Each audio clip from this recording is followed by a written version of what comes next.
Madame, monsieur, bonjour et merci de votre fidélité.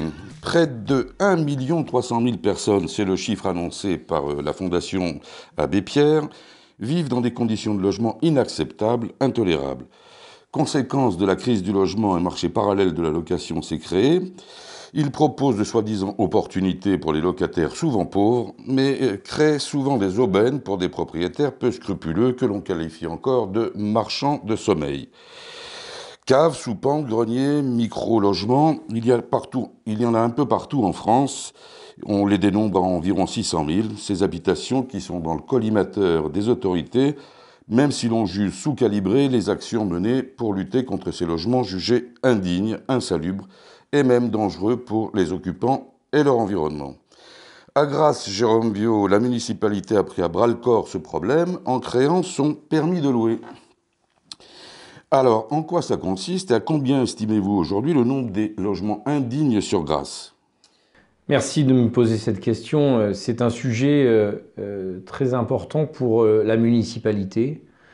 Sur un périmètre du centre historique qui fait 10 hectares, un périmètre concentré dans ce cœur de ville et dans ce permis de louer, puisque le permis de louer ne concerne que ce centre historique et une partie du centre historique. Le permis de louer, qu'est-ce que c'est ? C'est un outil que nous permet la loi. Nous avons été la première ville des Alpes-Maritimes à nous saisir de cette possibilité de la loi pour avoir une démarche de contrôle avec le plus haut niveau d'exigence et de contraintes que permet le permis de louer, qui va être mis et qui est mis en application dans notre cœur de ville, et qui permet de lutter contre l'habitat insalubre ou indigne.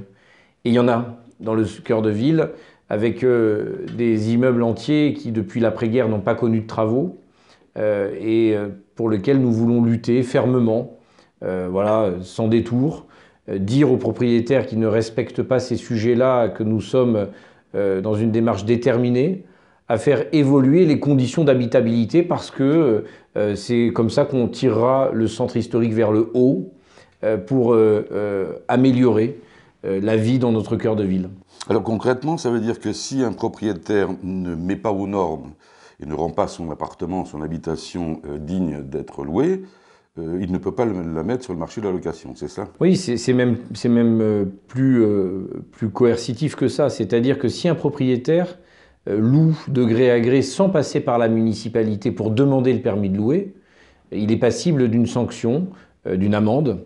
Nous avons travaillé de concert avec la caisse d'allocation familiale pour séquestrer les sommes des aides financières qui sont apportées au logement. C'est une manière de dire qu'on ne baissera pas la tête, on ne baissera pas les yeux sur ces sujets. On a mis en place une brigade de contrôle dans le centre-ville qui travaille très bien. C'est efficace. C'est efficace. Ces agents assermentés travaillent avec une grande réactivité pour ne pas pénaliser le propriétaire. Il n'est pas question de dire au propriétaire « vous allez attendre des semaines et des semaines avant d'avoir votre permis de louer pour pouvoir percevoir vos loyers ». Oui, parce qu'on a rencontré le même type de problème avec les façades qui sont censées être renouvelées tous les 10 ans, au terme de la loi. Là aussi, il y avait beaucoup à faire. Mais si on peut se reconcentrer sur le permis de louer pour bien le comprendre, un propriétaire qui veut mettre son appartement dans le périmètre concerné à la location doit déposer un permis de louer. Ça veut dire qu'il vient à la municipalité poser un dossier qui va demander une visite du logement avec, par les services de la mairie qui vont venir pour voir si le logement il est conforme et aux normes. C'est pas compliqué, mais on se rend compte de choses effrayantes dans certains logements. Non-conformité électrique, dangerosité, risque d'incendie, insalubrité des sanitaires, dans certains où il n'y a même pas de toilettes. Donc voilà, on vit en 2022 dans une époque où on doit permettre aux personnes qui veulent se loger d'avoir des conditions qui leur permettent de vivre dans des conditions dignes. Voilà.